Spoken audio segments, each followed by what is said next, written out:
ஆத்மா நமஸ்தே to all. இந்த ரீடிங்கில் நம்ம பார்க்க போகிறது உங்கள் பர்சனுடைய அடுத்த மூவ் எப்படி இருக்கும், அதாவது அவங்களுடைய வாழ்க்கையில் அடுத்த கட்டம், அவங்க அடுத்து என்ன செய்ய போகிறாங்க, உங்களுடைய காதலை திரும்ப சேர்க்க போகிறது யார், அதை பற்றி தான் இந்த வீடியோவில் பார்க்க போகிறோம். இதில் 2 பைல் இருக்குது. 3232 ஃபஸ்ட்டு பைல், 2121 செகண்ட் பைல். இந்த 2 பைலில் ஏதாவது ஒரு நம்பரை சூஸ் பண்ணிக்கோங்க. உங்களால் சூஸ் பண்ண முடியலைன்னா உங்கள் பர்சனை உங்களுடைய இமேஜினேஷனில் கொண்டு வந்துட்டு உங்கள் மனசு எந்த நம்பரை சூஸ் பண்ண சொல்லுதோ அந்த நம்பரை சூஸ் பண்ணிவிட்டு அந்த நம்பரை நீங்கள் கமெண்ட் பண்ணுங்கள். இந்த கார்டு எனர்ஜி கூட நீங்கள் கனெக்ட் ஆகிருவீங்க. இப்போ பைல் நம்பர் 1 சூஸ் பண்ண உங்களுடைய ரீடிங்கில் நம்ம போகலாம். உங்கள் பர்சனுடைய அடுத்த மூவ் எப்படி இருக்குன்னு பார்க்க போகிறோம். உங்கள் பர்சன் இப்போ தான் கொஞ்சம் கொஞ்சமாக சில உண்மைகளை புரிஞ்சுக்க ஆரம்பிச்சிருக்காங்க. அதாவது ஒரு தேர்ட் பர்சனுடைய பேச்சை இவ்வளோ நாள் கேட்டுக்கிட்டே இருந்தாங்க. அது ஒரு லேடி தான். அந்த லேடி பார்த்திங்கன்னா உங்கள் பர்சனை ரொம்ப கண்ட்ரோல் பண்ணி வச்சுருந்தாங்க. இந்த ரீடிங் நீங்கள் பையன் பார்த்துட்டு இருந்தாலும் சரி, பொண்ணு பார்த்துட்டு இருந்தாலும் சரி, உங்கள் பர்சனுடைய ஒரு லைஃப்பில் பார்த்திங்கன்னா ஒரு தேர்ட் பர்சன் இருந்தது லேடி தான். அவங்க ரொம்ப கண்ட்ரோல் பண்ணியிருக்காங்க.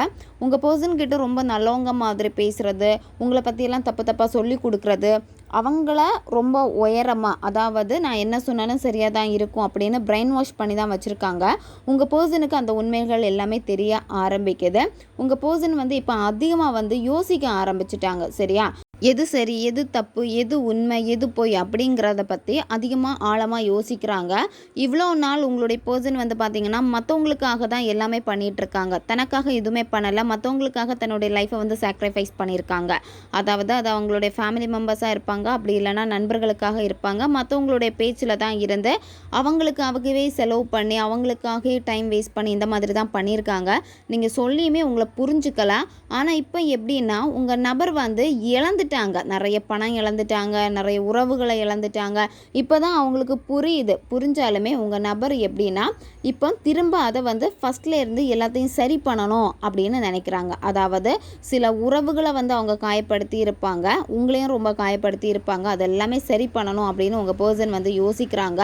அதுக்கு இன்னமும் டைம் எடுக்கும், அதை சரி செய்யணும். உங்கள் பர்சனுக்கு நிறைய கனவுகள் இருக்குது. நீங்களாம் உங்கள் பர்சனை தேடி போக வேண்டாம், அவங்களுக்குன்னு கொஞ்சம் ஃப்ரீடம் கொடுங்க, அவங்கள கொஞ்சம் நீங்கள் தனியாக விடுங்க. சரியா, இப்போ உங்கள் நபரை நீங்கள் தனியாக விட வேண்டிய நேரம். இப்போ அவங்க தேர்ட் பர்சன் கூட பேசிகிட்டு இருந்தாலும் சரி, இல்லை மற்றவங்களுடைய பேச்சு கேட்டு உங்களை அவாய்ட் பண்ணாலும் சரி, நீங்கள் கொஞ்சம் பொறுமையாக இருங்க. ஏன்னா உங்கள் நபர் இப்போ விரும்புகிறது என்ன அப்படின்னா உங்ககிட்டேருந்து ஒரு பிரேக் எடுக்கணும் அப்படின்னு நினைக்கிறாங்க. ஏன்னா நிறைய விஷயங்கள் அவங்களுடைய லைஃப்பில் சரி பண்ண வேண்டியது இருக்குது. அவங்களுடைய கரியராக இருக்கட்டும், ஃபேமிலியாக இருக்கட்டும், வேறு சில பிரச்சனைகள், இதெல்லாத்தையுமே கொஞ்சம் சரி பண்ண வேண்டியது இருக்குது. அதை சரி பண்ணிக்கிட்டு அவங்களே உங்ககிட்ட வருவாங்க. அதுக்கு நீங்கள் கொஞ்சம் பொறுமையாக இருக்கணும். உங்கள் பர்சன் அதெல்லாம் சரி பண்ணுவாங்க. ஓரளவுக்கு சரி பண்ணிட்டாங்க. கொஞ்சம் அவங்க தனியாக இருக்கணும்னு விரும்புகிறாங்க, அவங்களா வருவாங்க. இதுதான் பைல் 1 சூஸ் பண்ணவங்களுடைய ரீடிங். இது இப்போ பைல் 2 சூஸ் பண்ணவங்களுடைய ரீடிங்கில் நம்ம போகலாம். உங்கள் பர்சனுடைய அடுத்த மூவ் எப்படி இருக்குன்னு பார்க்க போகிறோம். உங்கள் பர்சனுடைய அடுத்த மூவ் எப்படி இருக்கும்னா உங்கள் நபர் நீங்கள் என்ன சொன்னாலுமே கேட்கவே மாட்டாங்க. அவங்களுடைய அப்பா பேச்சு, அப்படி இல்லைன்னா அப்பா ஸ்தானத்தில் இருக்கக்கூடியவங்களுடைய பேச்சை அதிகமாக கேட்குறாங்க. உங்கள் பர்சன் பார்த்திங்கன்னா நிறைய முயற்சிகள் பண்ணியிருக்காங்க. அவங்க லைஃப்பில் எப்படி இருக்கணும்னு நினைக்கிறாங்களோ அது மாதிரி எல்லாமே அவங்க ஓரளவுக்கு ரெடி பண்ணிட்டாங்க அவங்களுடைய வாழ்க்கையை. ஆனால் முதல் இம்பார்ட்டண்ட் இங்கே எப்படி இருக்குன்னா அவங்களுடைய ஃபேமிலிக்கு தான் இருக்குது. அவங்களுடைய ஃபேமிலியில் இருக்கக்கூடிய அப்பா அம்மா, அவங்க கூட பிறந்தவங்க, அவங்கள நல்லா நம்ம பார்த்துக்கணுமே, அந்த ஒரு மைண்ட் செட்டு தான் இப்போ அவங்களுக்கு அதிகமாக இருக்குது. இதில் மேக்ஸிமம் பார்த்திங்கன்னா நீங்கள் லவ் பண்ணக்கூடிய பர்சன் பார்த்திங்கன்னா வீட்டில் மூத்த பர்சனாக இருப்பாங்க. மூத்தனா இவங்களுக்கு அடுத்து தான் தம்பி தங்கச்சி இந்த மாதிரி இருப்பாங்க. இவங்க தான் ஃபேமிலியை பார்த்துக்கணும். அந்த மாதிரி ஒரு பாரம் இவங்களுக்கு இருக்குது. இவங்க கடமையை செய்யணும். அதாவது இவங்களுக்கு கொடுத்த பொறுப்புகளை இவங்க மெயினாக பண்ணணும் அப்படிங்கிறது தான் இவங்களுடைய மைண்டில் இப்போ இருக்குது. உங்கள் பர்சன் பார்த்திங்கன்னா ரொம்ப தனிமையில் இருந்தப்போ, அதாவது தனக்குன்னு யாருமே இல்லையே அப்படின்னு இருந்தப்போ தான் நீங்கள் அவங்க லைஃப்லேயும் போயிருக்கீங்க. உங்கள் 2 பேருக்கு இடையில் லவ் இருந்தாலுமே பார்த்திங்கன்னா இதில் லாங் டிஸ்டன்ஸ் ரிலேஷன்ஷிப்பாக தான் இருந்திருக்கு. அந்த அளவுக்கு பார்த்திங்கன்னா ஒருத்தருக்கு ஒருத்தர் நேரில் மீட் பண்ணாமல் முடியாமல் போயிருக்கு. நீங்கள் பேசினாலுமே உங்களுக்கு இடையில ஒரு சின்ன கேப் இருந்துக்கிட்டே தான் இந்த ரிலேஷன்ஷிப்பில் இருந்திருக்கு. ரீடிங்கை பொண்ணு பார்த்துட்டு இருக்கீங்க அப்படின்னா நீங்கள் விரும்பக்கூடிய பர்சனுக்கு பார்த்திங்கன்னா இப்போ வீடு வைக்கணும், அதுதான் பெரிய ஒரு கனவாக அவங்களுக்கு இருக்குது. அதுக்காக லோன் வாங்குறது அது மட்டும் இல்லாமல் பணம் சார்ந்த இதில் வந்து கொஞ்சம் ஓடிக்கிட்டே இருக்கிறது, சேவ் பண்ணுறது, இதில் தான் அவங்களுடைய கான்சன்ட்ரேஷன் இப்போ இருக்குது.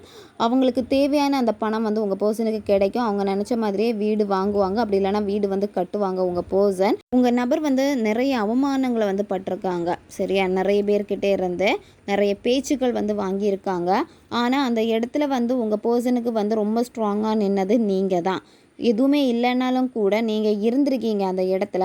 ஆனால் சில குடும்ப சூழ்நிலையினால தான் இந்த உறவுகள் பிரிஞ்சிருக்கு. உங்கள் நபருடைய கனவு வந்து நிறைவேற போகுது. அதை நோக்கி தான் அவங்க பயணம் பண்ணிக்கிட்டே இருக்காங்க.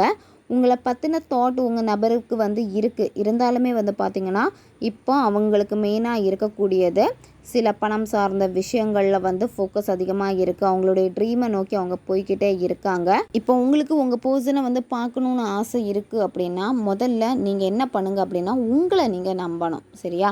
உங்கள் லவ்வை நீங்கள் பிலீவ் பண்ணணும். அந்த ஒரு ஸ்ட்ரென்த் உங்களுக்கு கண்டிப்பாக இருக்கணும். அப்படி இருந்துன்னா இந்த பிரபஞ்சமே உங்களை திரும்ப வந்து மீட் பண்ண வைப்பாங்க. அதுக்கு நீங்கள் ரொம்ப பொறுமையாக இருக்கணும்.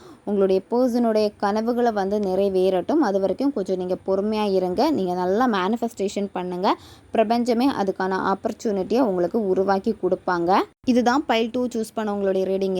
இது ஒரு ஜென்ரல் ரீடிங் மட்டும்தான். எது ரெசனேட் ஆகுதோ அதை மட்டும் எடுத்துக்கோங்க, மற்றதை விட்டுருங்க. பர்சனல் டேரோ கார்ட் ரீடிங் தேவைப்படுச்சுன்னா இன்ஸ்டா அல்லது மெயிலில் காண்டாக்ட் பண்ணுங்கள். அடுத்த ஒரு வீடியோ பதிவில் சந்திக்கலாம். நன்றி.